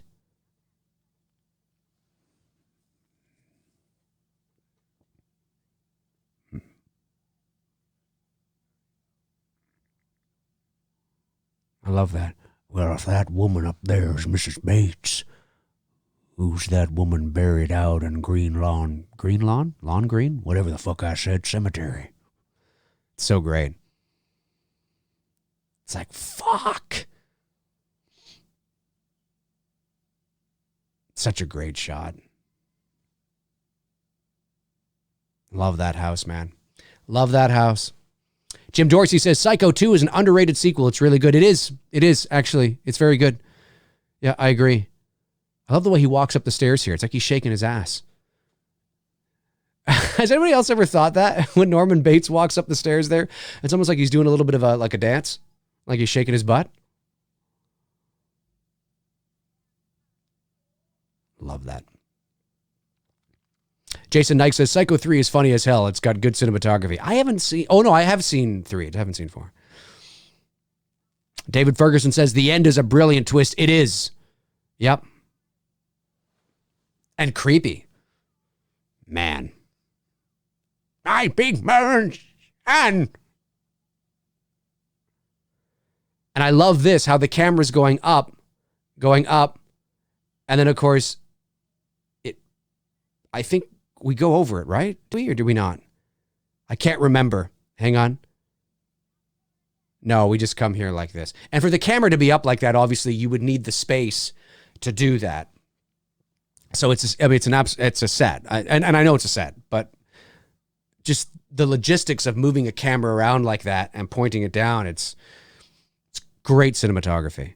And then we see him leave with, wait a minute, again, perpetuating the, it's so unfortunate because like we've seen so many movies now with stories with twists like this. You know what I mean? I don't mean exactly like that, but with twists. Oh, it's really so the person's actually, we see. But in 1960, it's like it was so unexpected. Again, if you had read the book, and in the book as well, the murder scene was much more violent. I even think in the book, if I'm not mistaken, Marion's head is chopped off, or he decapitates her or something like that. I think that happens. So they definitely pulled that part of Psycho back for sure.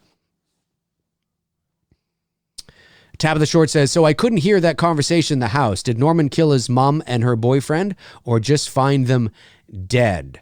Did Norman kill his mom and her boyfriend or just find them dead? I think they go through it at the end, right? With the cop there. David Ferguson says, yes, Jason, I must admit when Norman's girlfriend falls backwards down the stairs and impales her head on a spike in part 3 was unintentionally hilarious. I got to watch that again. Frank Riker says, nice ass. He was shaking it. He was going up like boom, chicka, boom, chicka, boom, chicka, boom, chicka. Tabitha says, I can see that, Dave. Are you talking about the ass shaking? Yeah, it's funny.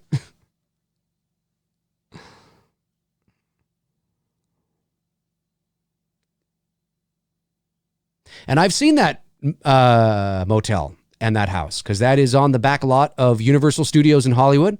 And I did the back lot tour about 5 years ago, and they took you by there. And it's still there to this day. And I believe it's the house they use in every one of the movies. Yes. Okay. Tabitha says, yeah. It's kind of funny. It's like he's got a bit of something going on there. You know what I mean? Something. Whoa, Norman.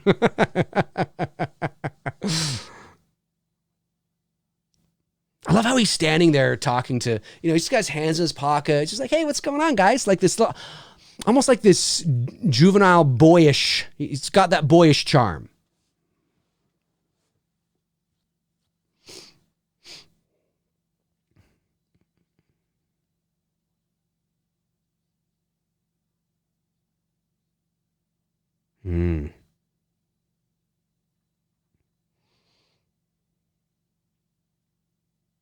They're snooping around.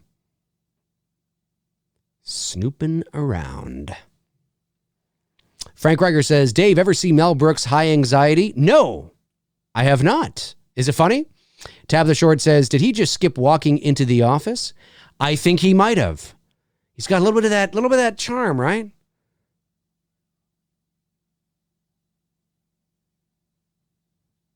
I mean, since Tabitha pretty knows, I think she knows how this turns out. I will just say that scene that I was talking about earlier, when Norman is having that great conversation with Marion as she's eating her sandwich, and Marion makes the suggestion that, well, if you're having some problems with your mom, maybe you should, put her in a house or something, or a home or something, they can be really nice. And he takes great offense to that. And because on some sort of level, it's because she doesn't know this, and obviously, but it's because it's him, right? And he doesn't, it's like it's from a certain point of view, he's getting angry because he's talking about his mother, but it's him. He's the mother. You know what I mean? And so they're talking about him. She's talking about him, and he's taking it far too literally and far too sort of personally, and he's getting angry. And he's starting to think like, well, maybe that, and you see the cracks sort of in his story there. And you don't figure that out. You don't realize that, of course, until later on. But that's one way I've always sort of seen that scene, because it's creepy. It's like he gets like, why are you getting so, like, it's personal? Like, it's because he is. Frank Riker said it spoofs all Hitchcock movies. Oh, cool. Why haven't I seen that? I'll have to check that out. That'd be fun.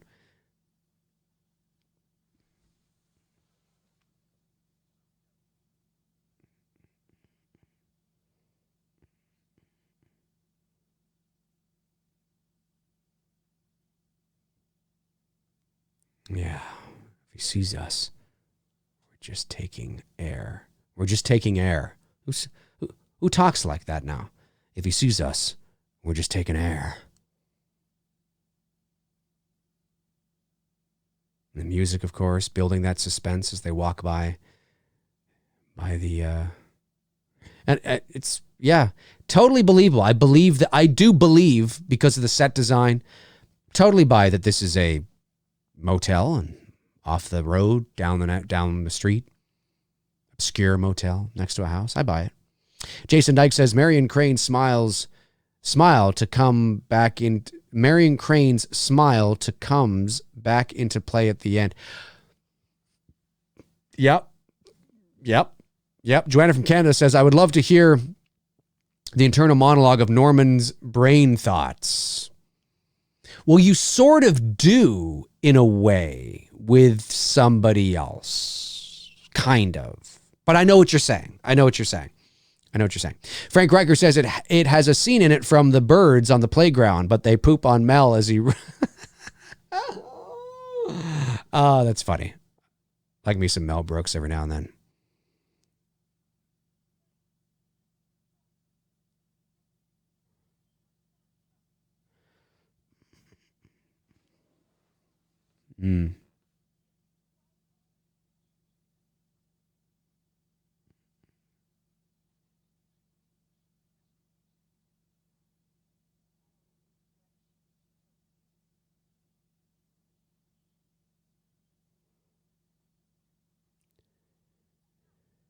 I'm just so engrossed in this. I'm like, oh yeah, I forgot I'm live and I should be talking. It's just so great. Jason Dyke says, watch Bates Motel. It explains a lot about the relationship between Mother and Norman. Well, that's a tricky thing for me because I may not want to know so much, but I definitely should check that out. I definitely should check it out to see what they did. Whether I'll agree with their creative choices or not, I don't know. You know me, I'm quite particular, but nonetheless. I love how he's not around. Like, you don't see him anywhere, as they're snooping around the room and the office and things like that. You don't see him. But you sense that he's there, which is great. Yeah, that's right, Frank. In part 2, these two are married. Indeed, they are. Oh, there he is. That's right. I forgot that happens. That's kind of creepy. And that little subtle thing there, as Sam Loomis walks by, the opening of the office, and he's right there. No doubt in my mind, in 1960, there's no musical cue. There's no what we call a stinger, right? Something. Not at all. It's just he walks by the office, and there he is.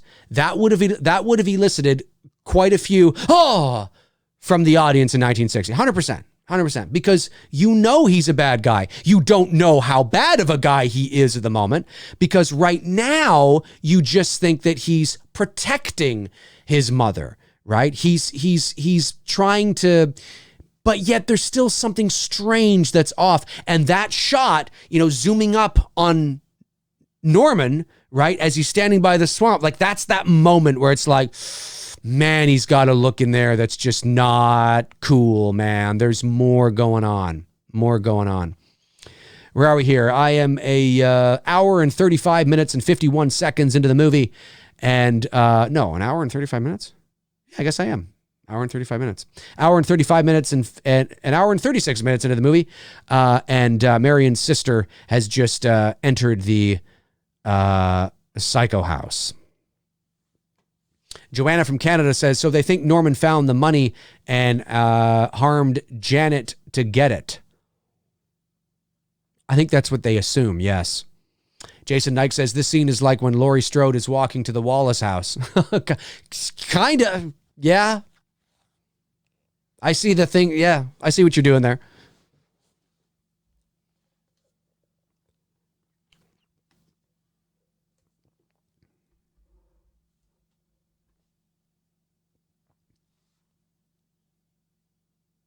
Such a great set. There's nothing like watching an old black and white movie with a set like this. You know, it's so great.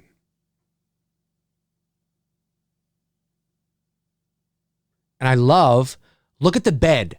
If they show the bed again, look at the bed. It's a little funny now because it's a little, it's, I would have been a little more subtle with it. But I think this is, you see the bed impression, right? I think. Don't you see the bed impression where the mother was lying? There's the wardrobe. And this is a cool shot coming up. As she's snooping around the bedroom, she looks in a mirror, but there's a mirror behind her and she thinks she sees somebody, but it's actually her. It was really, really well done. Really well done. I like things like that. Yeah, right there. Yeah, that's cool. I like that. I like that. That's nice. That's nice. I thought we see the bed again. Yeah, there we go. Yeah, see there's, and look at the way the I believe the impression in the bed is in the fetal position, if I'm not mistaken. I think it is, right? Like it kind of looks like it's outlined like that, which is a very nice touch, lying in the fetal position. I like that.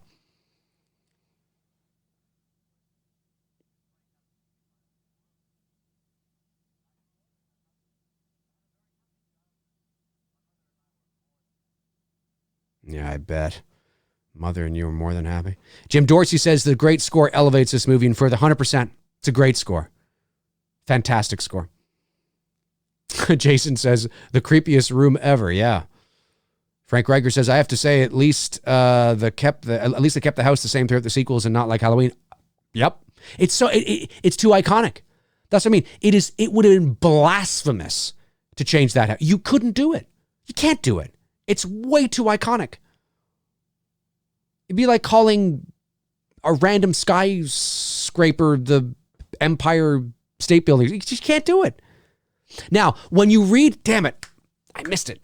When you read the title of the record, it's one letter away from erotic, I believe, and they're heavily beginning to allude to a sexual component to Norman's past. And now whether that is some weird fucked up thing going on, whether that's sexual abuse, whether it's some weird fucked up thing going on with his mom, I don't know. But when you look at the title of that record, I think it was one letter away from erotic. And when I was reading about this film, I mean, it's intentional. It's intentional, 100%. Damn it, I missed that because I wanted to talk more about that.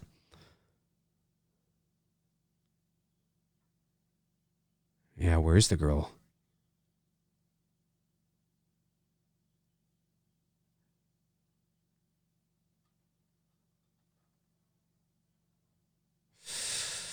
Norm, get the fuck out of there. Here he comes. Here he comes. He's coming up. That's a good shot right through the window. I like that.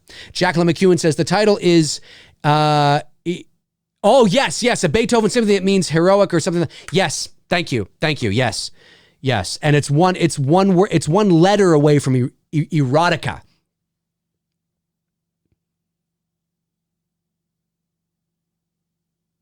Totally intentional.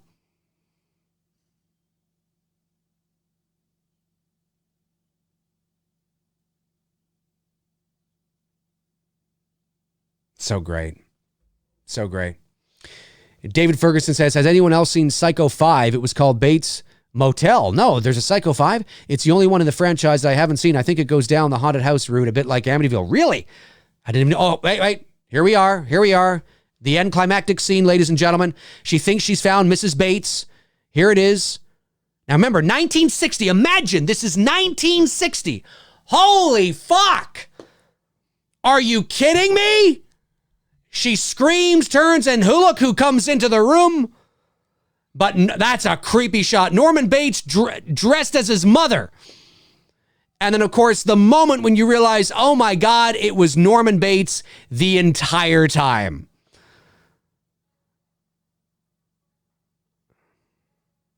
Dressed as his mother.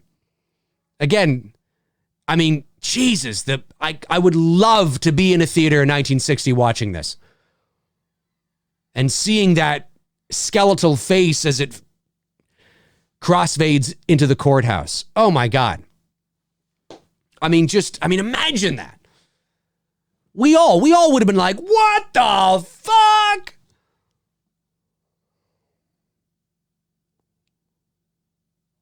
Okay, now here's some exposition that gives you some insight into what was going on.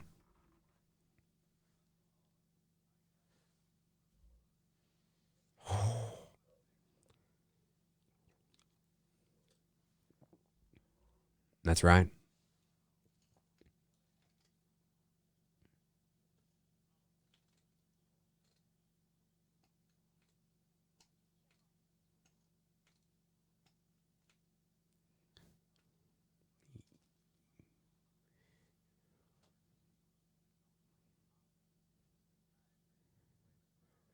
It's interesting.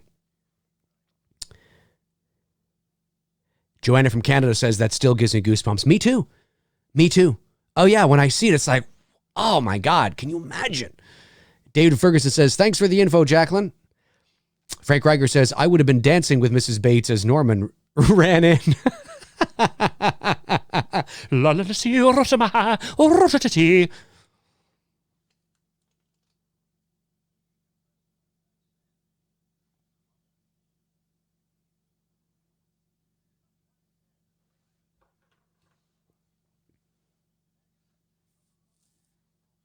That's right.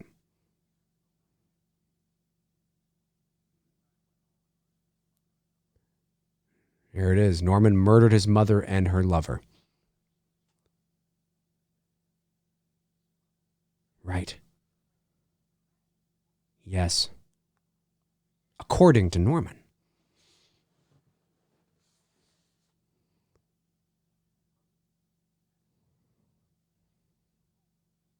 Right.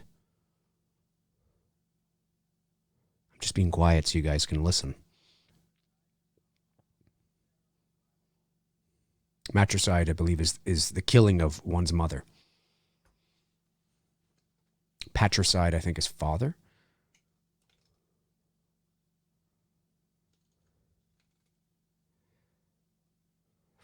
Stole her corpse.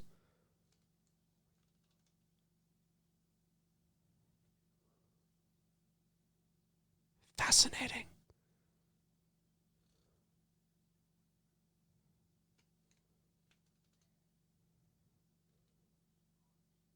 Right. That's right. Shows you the psychological makeup of this character. That voice was Norman. That was Norman doing that voice. He was throwing,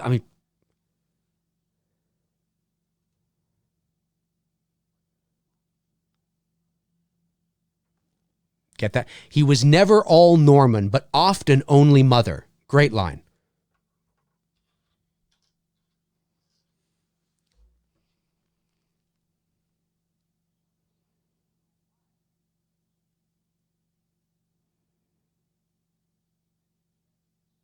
Fascinating. Great. Jim Dorsey says this is such a treat after Freddie's dead last month. You can say that again, pal.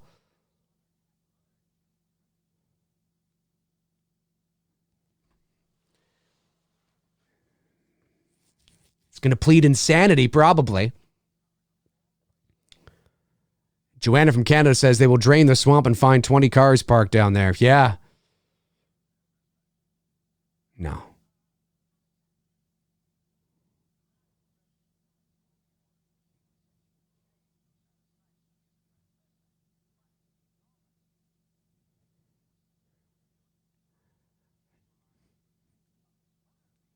Right.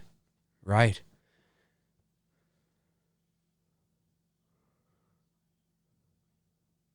I'd love to get the transcript of this monologue and learn it.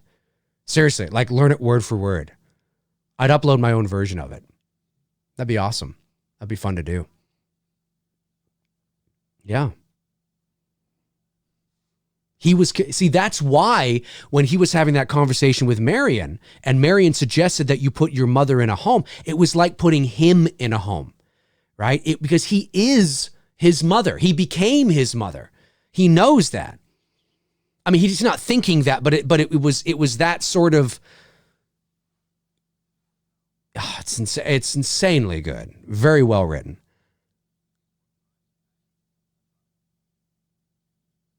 Yeah. He feels a little chill. Can I bring him this blanket?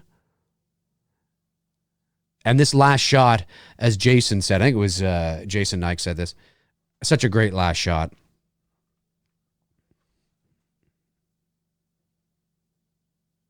You hear that? Thank you. Said in a woman's voice. So good. So good. So, right. Anyway.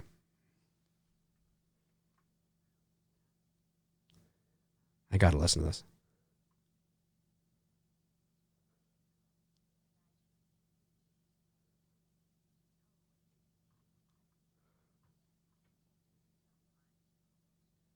I'm getting goosebumps right now just listen to this. I'm dead serious.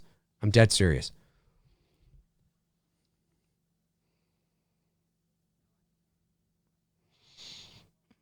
So good. Yeah.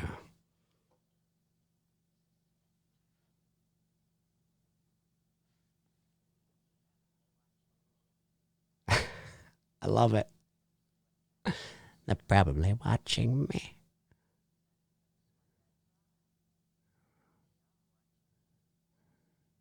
This is so good.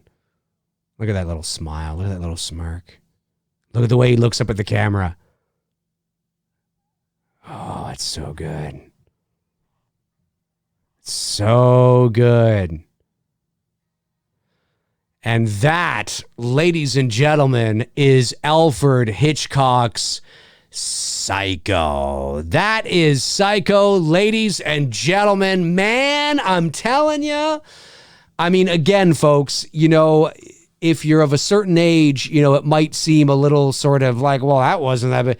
But when you when you watch that movie in 1960 and for the foreseeable future after that, through the 60s, the 70s, you know, I mean, it was one of the first of its kind, one of the first American movies of its kind, absolutely 100%.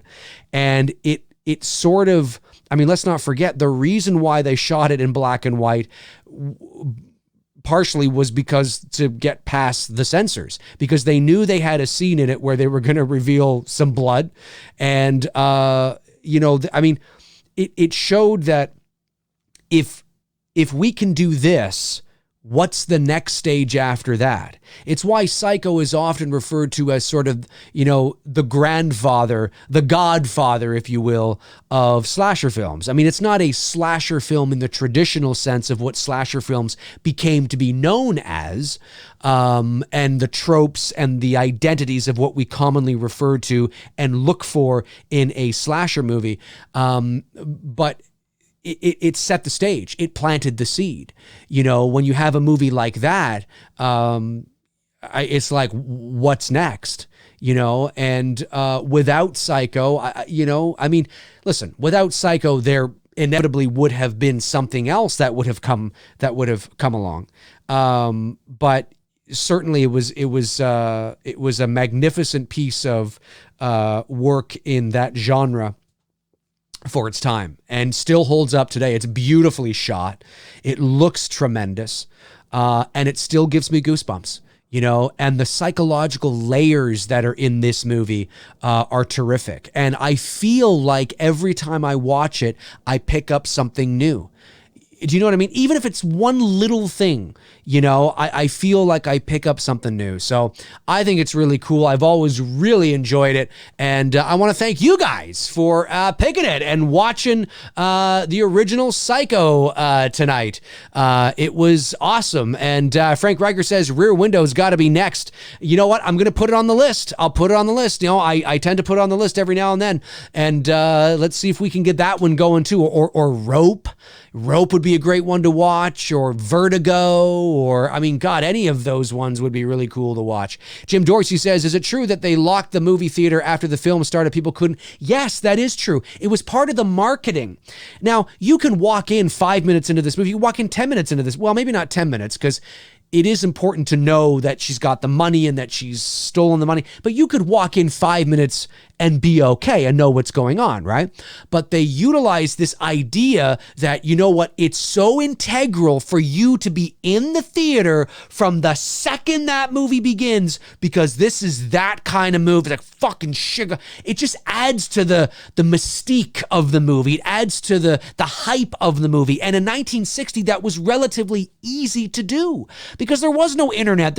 People got their information from, you know, radio and TV. I mean, TV was only what, like, you know, 5 or 6 years old, essentially, you know, and people were, it was such a different time. It was such a different era. So it was very easy to manipulate the general public into thinking that, oh my God, it's fucking shitty, you know. And yeah, that is true. They absolutely did that. The trailer also showed no scenes. That's true too. The official trailer for Psycho is actually just Alfred Hitchcock giving a tour of the Psycho house and the motel and things like that. It's on YouTube. Check it out. It's absolutely awesome to watch. But anyway, guys, yeah. So that is going to do it for this Saturday movie night. I want to thank you guys for tuning in. This was a lot of fun as always. I love these intimate sort of chats and hanging out like friends hanging out watching a movie. It's just awesome. And thank you again for your support each and every month to the channel. Really appreciate it. Keeps these things going, you know, and it's just fun. And I will be back on Monday night at 7:00 p.m. Eastern Standard Time for episode 63, I think it is, of Two Dudes That's a Bullshit. Tony and I are watching the first Child's Play, so I'm really looking forward to that. So have a great rest of your weekend, guys. Stay safe. You know, it's pretty crazy out there still. Who knows when this thing's going to be... I don't know, man. I don't know. We just got to keep our fingers crossed. And Tabitha, maybe she's attending to Austin. I don't see her in there. But if she is there, I hope you enjoyed the movie. If you're feeling a bit, I'm not really sure, maybe watch it again tomorrow or at some point soon without me yabbering in your ear and kind of get a better sense of what's going on and see how you feel about it. And then maybe watch Psycho 2. I think you'll really enjoy that one too, Tabitha. Oh, she is there. She's there. Bye, guys. Yeah, totally. Take care, Tabitha. Everybody take care. Jason and Frank. It's Romper Room. I see Jason, and I see Jim and Frank, and Joanna from Canada, and Jacqueline McEwen, and David, and Darren Sands was here, although it is very late where he is right now, so he might have just popped in and been like, hey, I'm here, and then... who knows what's going on? I have to rewind the end. Yeah, take a watch again, you know, if you need to, and just kind of see how you feel about it. It's such a great, so many different layers there. But anyway, yeah, have a great rest of your weekend, guys, and I will talk to you guys soon. Alrighty. Cheers.